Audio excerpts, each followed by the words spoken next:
ইস্তেগফারকে অন্তর্ভুক্ত করে। এই জন্য তওবার মধ্যে ইস্তেগফার থাকতেই হবে, ক্ষমা প্রার্থনাটা থাকতেই হবে। যদি ক্ষমা না চান তাহলে তওবা করলেন কি? এই জন্য তওবা এর মধ্যে ইস্তেগফারটা থাকতেই হবে। আল্লাহর বান্দাগণ আল্লাহ রাব্বুল আলামিনকে যে ইস্তেগফার করবেন, কিন্তু মানে তওবা করবেন কিন্তু ইস্তেগফার করবেন না, এটা হয় না। মানে ইস্তেগফার থাকতেই হবে।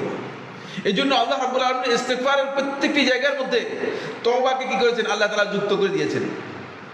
যেখানে ইস্তেগফারের কথা বলেছেন, ফাকুল ফাসাব্বিহ বিহামদি রাব্বিকা ওয়াস্তাগফিরহু ইন্নাহু কানা তাওয়াবা, দেখছেন এখানে তওবা শব্দ নেই, মানে ইস্তেগফার শব্দটা ব্যবহার করেছেন।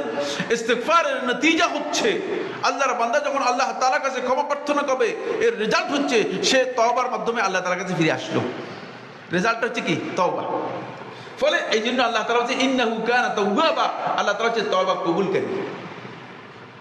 ইস্তেগফারের পরে আল্লাহ তাআলা তওবা শব্দটা ব্যবহার করেছেন। কিন্তু তওবা যে তওবার মধ্যে ইস্তেগফার আছে, কিন্তু ইস্তেগফারের মধ্যে তওবা নেই। ইস্তেগফারের মধ্যে তওবা নেই।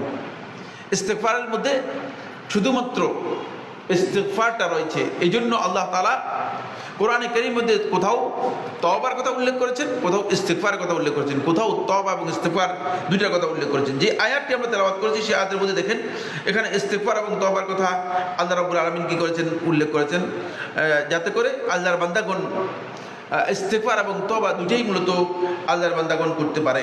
যেটা সূরা হুদের 52 নম্বর আয়াত, সূরা নূহের মধ্যে আল্লাহ তাআলা বলেছেন ইস্তেগফার এবং তওবা দুটাকেই আল্লাহ রাব্বুল আলামিন একসাথে করে উল্লেখ করেছেন, যাতে করে বান্দার কাউলি এবং ফি'লি, বান্দার কথার মাধ্যমে বান্দা আল্লাহ তাআলার কাছে ক্ষমা প্রার্থনা করতে পারে এবং কাজের মাধ্যমে যেন আল্লাহ তাআলার কাছে বান্দা ফিরে আসতে পারে।